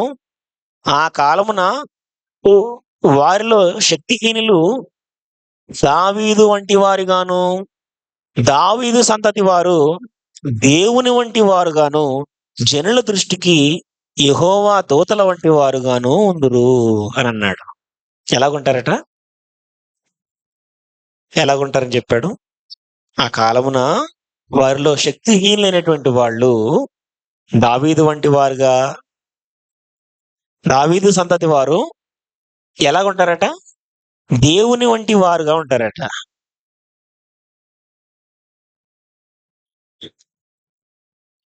దావీదు సంతతి వారు దేవుని వంటి వారుగా ఉంటారట. ఇంకెలా ఉంటారట? యెహోవా దూతల వంటి వారుగా ఉంటారట. ఇప్పుడు దూతల వంటి వారుగా అన్నా, దేవుని వంటి వారుగా అన్నా దాని భావం ఏంటంటే ఆయన నామం పెట్టబడిన వారుగా ఉంటారు. ఇప్పుడు దీన్ని పట్టుకొని కొంతమంది ఏం చేస్తున్నారంటే దీన్ని మిస్అండర్స్టాండింగ్ చేసుకొని సేవకుల్ని ఏం చేస్తున్నారంటే ఈ స్థానంలో పెట్టేస్తున్నారు. ఎక్కడ పెడుతున్నారు? సేవకులకు ఇచ్చేటువంటి స్థానం ఏంటి అని అంటే దేవుని మాట అయినా పక్కన పెట్టేస్తారు, కానీ సేవకుడు చెప్పాడంటే దాన్ని పాటించాల్సిందే. అర్థమవుతుందండి? ఒకవేళ మీరు దేవుడిని అలాగని ఎరిగి ఉంటే, అర్థమవుతుందా?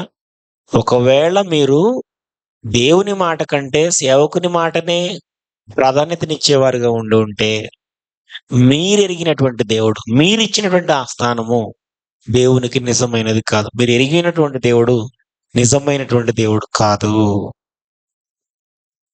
అర్థమవుతుందా? సేవకుని స్థానము సేవకునిదే. దేవుని వంటి వారుగా ఉన్నంత మాత్రాన దేవుడైపోడండి. అర్థమవుతుందా? దేవుని వంటి వారు కాబట్టి ఇక దేవుడే అని అర్థం అంటే కుదరదు. దేవుని వంటి వారుగా ఉండటం అనేది ఆయన స్వభావంలో పాలివారయ్యేటువంటి విషయం గురించి మాట్లాడుతున్నాడు. అంతేగాని దేవుని వంటి వారే కాబట్టి వాళ్ళను దేవుళ్ళు అనేద్దాం అంటే కాదు. అది అర్థమవుతుందండి? అపార్థం చేసుకోవద్దు. అంటే నేను ఇదంతా ఎందుకు చెప్తున్నానంటే, దేవుని మహిమను ఆయన నామముని మనుషులకు పెట్టబడినంత మాత్రాన మనుషులను దేవుళ్ళని చేయొద్దు అని చెప్తున్నాను.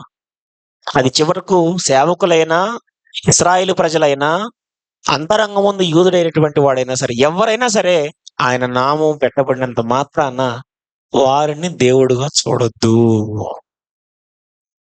ఈ క్రమంలో అందరిని బాగా నొప్పించే ఒక సంగతి చెప్తాను ఇప్పుడు. మీకు అందరూ తెలుసులేండి అది. ఏంటి చెప్పండి? యేసు ప్రభువారు. అందుకే చివరిలో రాసిన దాన్ని. యేసు ప్రభువారికి కూడా ఏ నామం పెట్టబడ్డది? నేను నా తండ్రి నామం అని వచ్చాను అంటున్నాడు. ఆ నామం పేరిటే పనులన్నింటినీ జరిగేస్తున్నాడు. నా నామం ఆయనకుందనగానే వెంటనే తగిలిచ్చేశారు. ఇదిగో పాత నిబంధనలు యెహోవా అన్నాడు కదా, ఆ నామం నాకుందన్నాడు కదా, ఆయనే ఈయన తగిలిచ్చేశారు. ఇక్కడ తగిలిచ్చేసి ఇక ఏదైనా కనపడండి. కొన్ని మ్యాచ్ అయితే కూడా సముద్రపు పొంగును అణుచువాడు ఆయనే అని ఉంది పాత నిబంధనలు, కీర్తనలో ఉంటది. కొత్త నిబంధనలు యేసు ప్రభువారు సందర్భంలో సముద్రపు పొంగును అణిచేశాడు కదా, చూసారా? ఆయనే ఈయన. అట్లా చూసుకోకూడదండి. ఎలా చూడాలో అలాగే చూడాలి. అర్థమవుతుందా? యేసు ప్రభు వారికి పెట్టబడినటువంటి నామము దేవుని నామం, యెహోవా నామం ఆయనకు పెట్టబడ్డది. అందుకే ఆయనకు ప్రజలందరికీ ఆయన నామాన్ని తెలియపరచగలుగుతున్నాడు. ఇదయ్యా నీ నామం అని ప్రజలకు చెప్పగలుగుతున్నాడు. మనం ఇంతకుముందు యోహాను సువార్త 17లో చదివాము. తండ్రి నీ నామమును తెలియపరిచితే ఇంకనూ తెలియపరుస్తాను అంటున్నాడు. అలా తెలియపరుస్తుంటే అప్పుడు వాళ్ళకి పెద్దగా ఇబ్బంది కలగలేదండి. ఆయన ఆ కార్యములు జరిగిస్తుంటే వాళ్ళు ఎలా భావించారు అని అంటే, మత్తయి సువార్త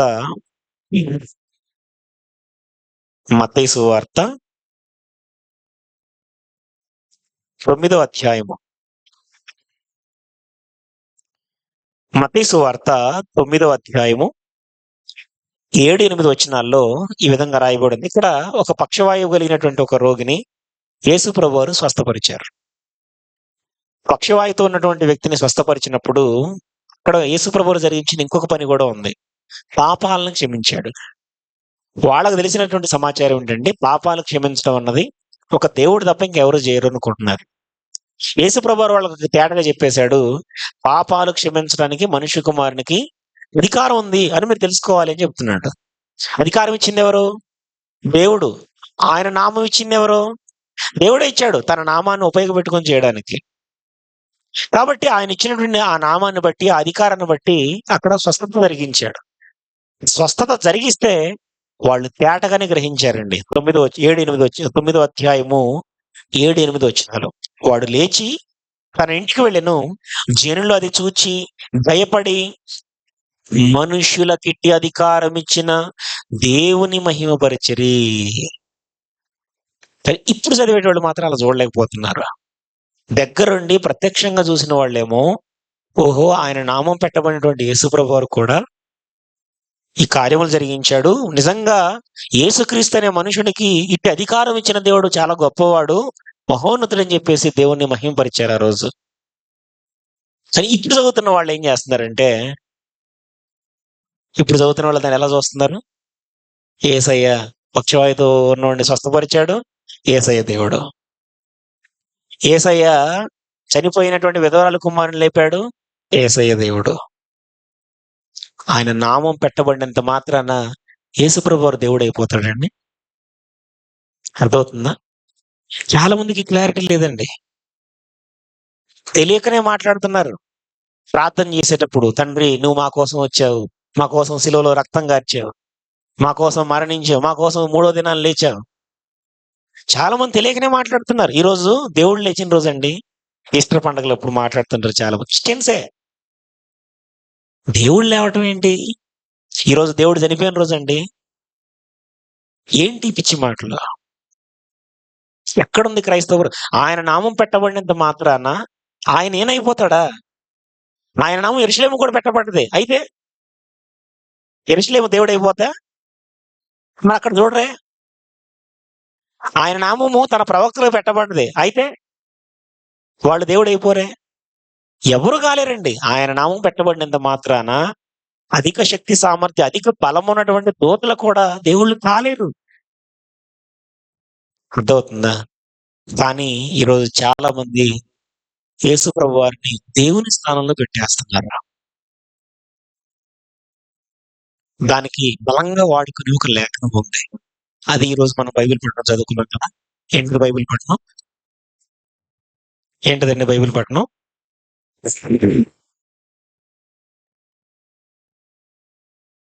యెషయా గ్రంథము 25వ అధ్యాయము. యెషయా గ్రంథము 25వ అధ్యాయము 8వ వచనం. మరెన్నడును ఉండకుండా మరణమును ఆయన మృంగివేసెను. ప్రభు అయిన యెహోవా ప్రతివాని ముఖము మీది బాష్ప బిందువులను తుడిచివేయును.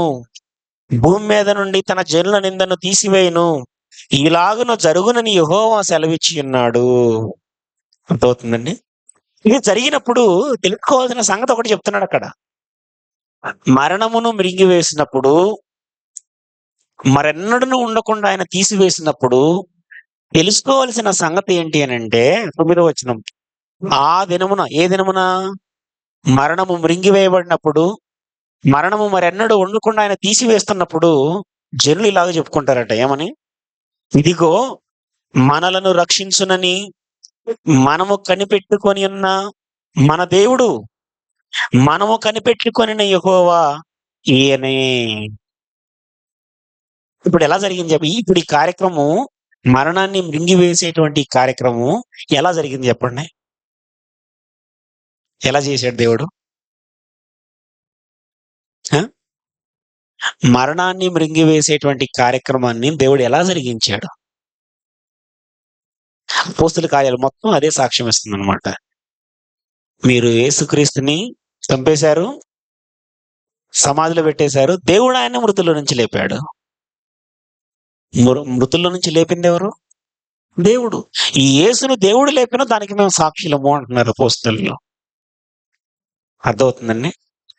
ఇంకొక మాట, హెబ్రీయులకు రాసిన పత్రిక ముగిస్తానులేండి. హెబ్రీయులకు రాసిన పత్రిక 2వ అధ్యాయము 14వ వచనం నుంచి ఈ విధంగా రాయబడి ఉంది.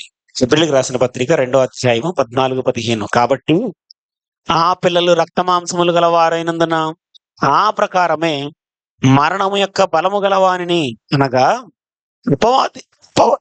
అపవాదిని మరణము ద్వారా నశింపజేయుటకును, జీవిత కాలమంతయు మరణ భయము చేత దాస్యమునకు లోబడిన వారిని విడిపించుటకును ఆయన కూడా రక్త మాంసముల్లో పాలివాడయ్యను అని చెప్తున్నాడు. అర్థమవుతుందండి? అంతేగాని దేవుడు చచ్చిపోయి మరణాన్ని జయించట్లేదండి, గుర్తుపెట్టుకోవాలి. దేవుడు చచ్చిపోవటం అసలు ఆ మాటే, అసలు దేవుడు చచ్చిపోవటం ఏంటండి? అక్షయుడు కదా ఆయన. దేవుడు చచ్చిపోయి ఆ మాటే ఇప్పుడు మాట. చావు ఎవరికి ఉంటదంటే క్షయమైపోయే వాళ్ళకు ఉంటది. క్షయమైపోయే వాళ్ళ లిస్టులో ఎవరు ఉన్నారు? నరులు ఉన్నారు, చచ్చిపోతారు. అందుకే కదా యేసుప్రభువు చనిపోయింది. మానవుడు కాబట్టి చనిపోయాడు ఆయన. మానవుడు కాబట్టే చనిపోయాడు ఆయన. అర్థమవుతుందండి? ఈ మాట అంటే కోపాలు వస్తాయి, తట్టుకోలేరు. యేసుప్రభువు అని మానవుడు అంటారు, నరుడు అంటారు. ఇప్పుడు ఏమనాలి? ఇంకా చనిపోయే వాళ్ళని మానవుడు అనక ఇంకేమనాలి? అర్థమవుతుందండి? మీరు అంటే ఇప్పుడు యేసుప్రభు వారిని ఏ స్థానంలో పెట్టుకొని చూస్తున్నారు మీకు గుర్తు చేస్తున్నాను. ఒకవేళ ఇంకా అలాగ చూసే చూపు మీకు ఒకవేళ ఉంటే, మరణాన్ని మృంగివేయటానికి దేవుడు తన నామం పెట్టి పంపించినటువంటి యేసుక్రీస్తుని ఉపయోగపెట్టుకున్నాడు అంతే. ఉపయోగపెట్టుకొని ఆయన ద్వారా జరిగించినంత మాత్రాన మనము నమ్ముకున్నటువంటి దేవుడు ఈయన అయిపోడండి. కన్ఫ్యూజ్ కాకూడదు దేంట్లో. మన విశ్వాసంలో తేటదనం ఉండాలి. మన విశ్వాసములో తేటదనాన్ని కనపరచాలి.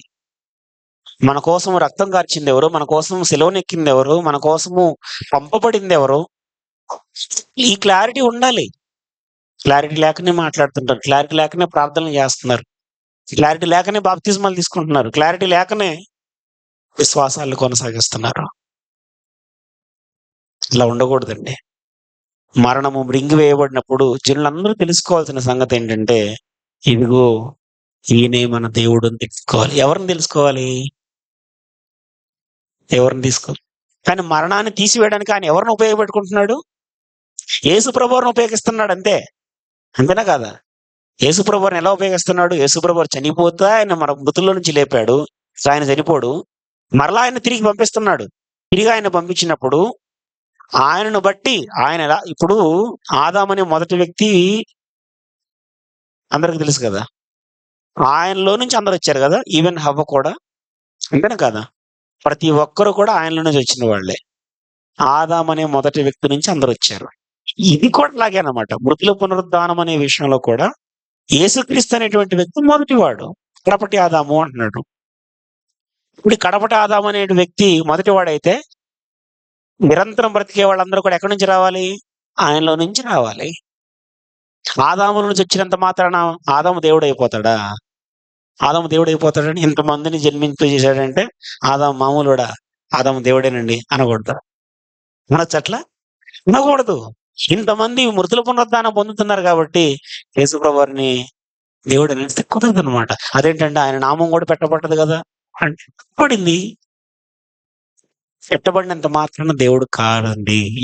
పెట్టుకోవాలన్నమాట. ఈ విషయంలో క్లారిటీ మెయింటైన్ చేయాలి మనం. మన దేవుడు ఎవరు?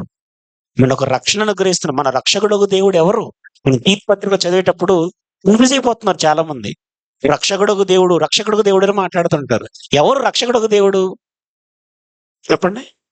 యెహోవాయే మన రక్షకుడు దేవుడు. కానీ రక్షణ ఎలా ఇచ్చాడు? ఎవరి ద్వారా ఇచ్చాడు? రక్షకులను నియమించిస్తున్నాడు. అర్థమవుతుందా? ఒకానొక సందర్భంలో న్యాయాధిపతులు నియమించాడు, రక్షకులుగా నియమించాడు వాళ్ళని. వాళ్ళు రక్షకులుగా పనిచేశారు. శత్రువుల చేతుల నుంచి వాళ్ళని విడిపించి రక్షణను అనుగ్రహించారు. అయినంత మాత్రాన వాళ్లే దేవుళ్ళు అయిపోతారా? వాళ్లే రక్షకులు అయిపోతారా ఫైనల్ గా? రక్షకుడు అంటే దేవుడు నియమించినటువంటి రక్షకుడు అన్న క్లారిటీ ఉండాలన్నమాట. అర్థమవుతుందా? ఈ విధంగా ఒక క్లారిటీ మెయింటైన్ చేయాలి.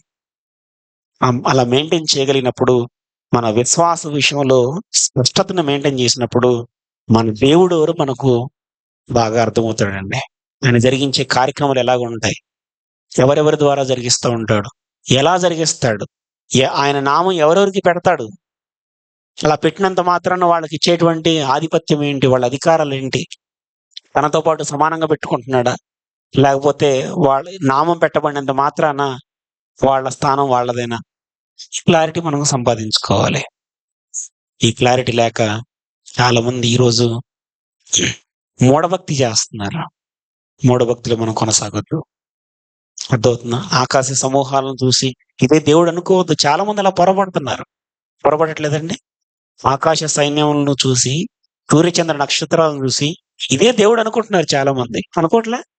ప్రకృతిలో ఉన్న వాటిని చూసి ఇదే దేవుడు అనుకుంటున్నారు చాలా మంది. అలా అనుకుంటున్నారు. అది దేవుడంటే ఎవరో ఎరగని వారు అనుకుంటున్నారు చాలా మంది. వాళ్ళు దేవుడు అనుకుంటున్నారు, కానీ మనం అనుకుంటున్నాము వాళ్ళకి నిజంగా దేవుడు ఎవరో తెలియలేదు అనుకుంటున్నాం. మరి దేవుడు అంటే ఏంటో, ఆయన నామం ఏంటో తెలిసిన మనం కూడా మనుషుల్ని దేవుళ్ళుగా చేస్తే, దూతల్ని దేవుళ్ళుగా చేసుకుంటే మనం ఆయన ఎరిగినట్టేనండి.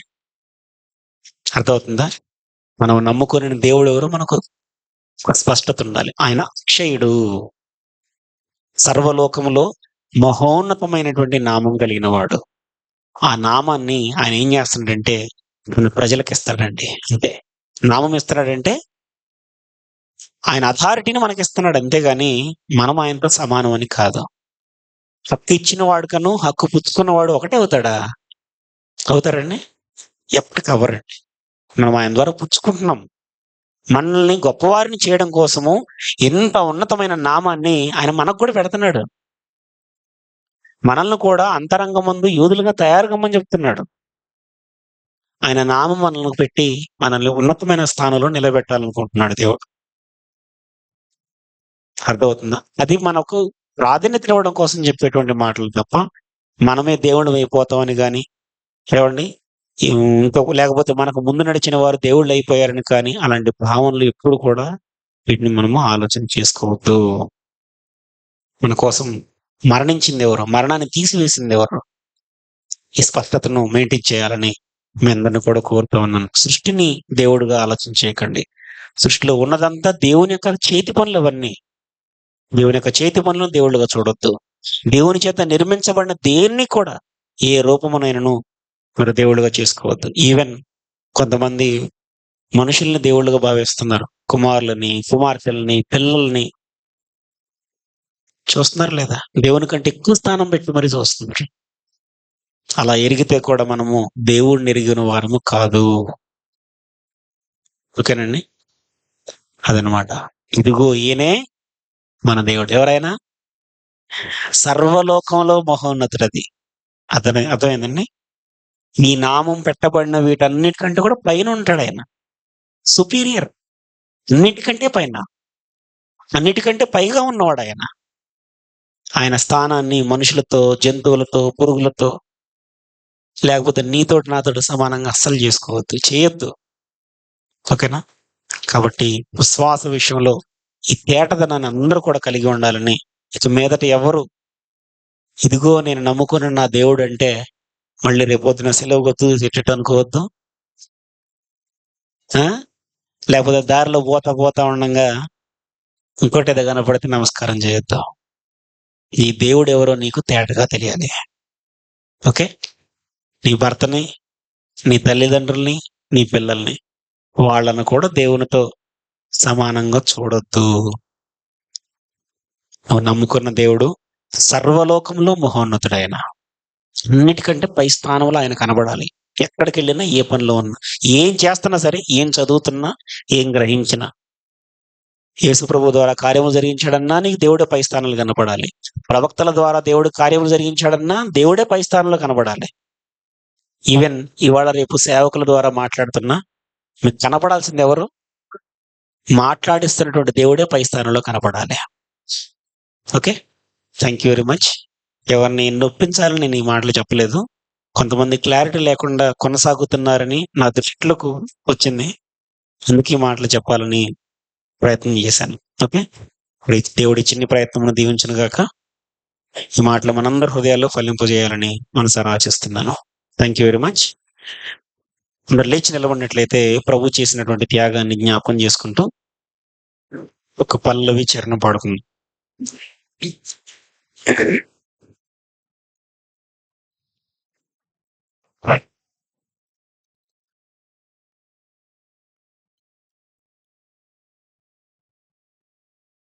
ఇంకా ఏదో పాట ఒక పల్లవి చరణం పాడుకున్నాము.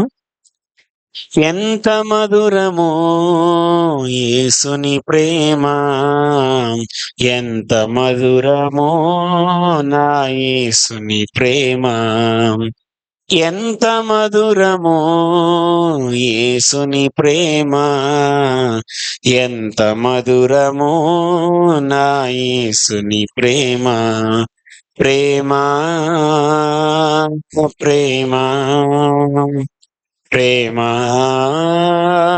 ప్రేమ ప్రేమ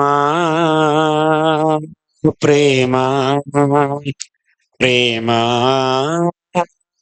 ప్రేమ అంధకార బంధమునన్నవరించగా అందుడనై ప్రభు యేసుని ఎరుగకుంటిని, అంధకార బంధము నన్నవరించగా అందుడనై ప్రభు యేసుని ఎరుగకుంటిని, బంధములు తెంచెను బ్రతికించెను నన్ను, పాప బంధములు తెంచెను బ్రతికించెను నన్ను, ఎంత మధురమో యేసుని ప్రేమ, ఎంత మధురమో నా యేసుని ప్రేమ. అందరు క్రమంగా కూర్చుని సోదరులు వచ్చి తదుపరి కార్యక్రమం జరిగిస్తారు.